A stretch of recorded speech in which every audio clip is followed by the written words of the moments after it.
notice the progression in our sermon text. First, God desires to listen to his people in verse 1. Then God desires to stand up his people in verse 2. And now, finally here in verse 3, God desires to tune up his people. As David waits, and God does not, and he doesn't deny who God is, while he's in the waiting room. As David prays to God, he discovers prayer is not just about God answering us, but God coming closer to us. There is something about having the presence of God in the midst of a storm. You know, I talked to some of my family and friends in Louisiana who are still dealing with the aftermath of Hurricane Laura, as those fierce winds and powerful winds raged, as they sat in the dark with no electricity, no air conditioning, and they're hot after the storm. Most said to me that they began to sing songs of praise because God spared their life. It could have been far worse than what it was. And even though the lights, for many of them, haven't even come back on yet, even though the air conditioning isn't working, they still cry out, "My soul is anchored in the Lord." See, those are people who have tried God for themselves, and they found him to be a friend.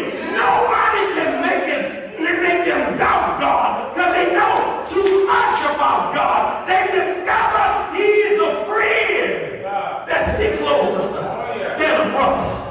So when you have the presence of God in the midst of a storm, God will place a new song in your mouth. God will tune you up, church. When you learn how to worship in the midst of your crisis, God can use you mightily.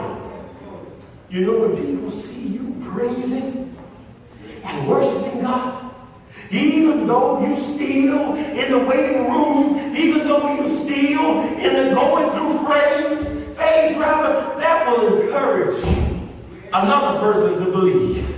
If God is delivering or has delivered you, then God can deliver them.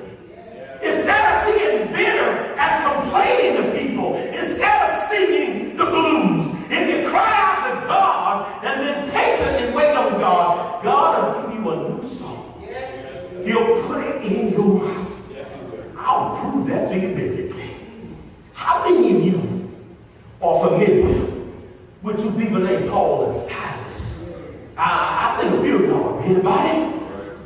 They were in not only a jail in the 16th chapter of Acts, but they were in the inner room of a jail, chained up, because they patiently waited on the Lord, because they turned their inner jail cell, Minister Walker, into a worship center.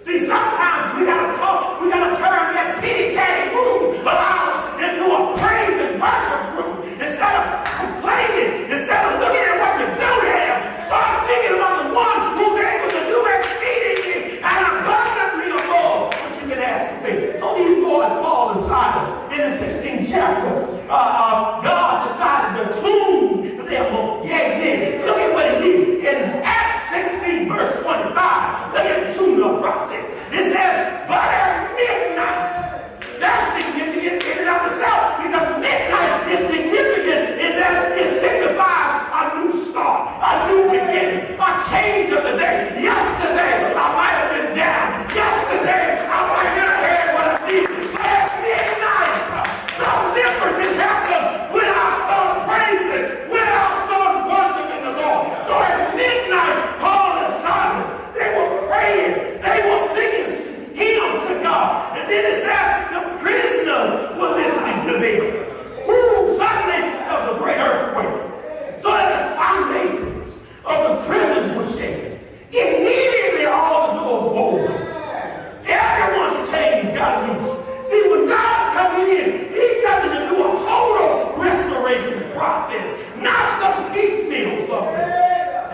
keeper of the prison, awakening from sleep, seeing that the prison doors were open, supposing that the prisoners had fled, drew out his sword, was ready to kill himself. But Paul cried out with a loud voice, do yourself no harm. All of us, we still here. Church, there is healing in your praise. There is deliverance in your praise. There is breakthroughs in your praise. You better learn how to praise and worship the Lord in the midst of your crisis. You see, when the praises go up, some blessings can come down. So TMFBC family and friends, in the midst of this pandemic, while we are patiently waiting on God, let's stay together. Let's keep on grace giving a tithe of our income to the Lord to help advance his kingdom through this local body called TMFBC. Let us keep on serving others. Let us keep on checking up on one another. Let's keep on making disciples. Let's keep on casting the net of the gospel in our sphere of influence. And yes, doing God's will oftentimes mean we're going to have to patiently wait on the Lord. But church,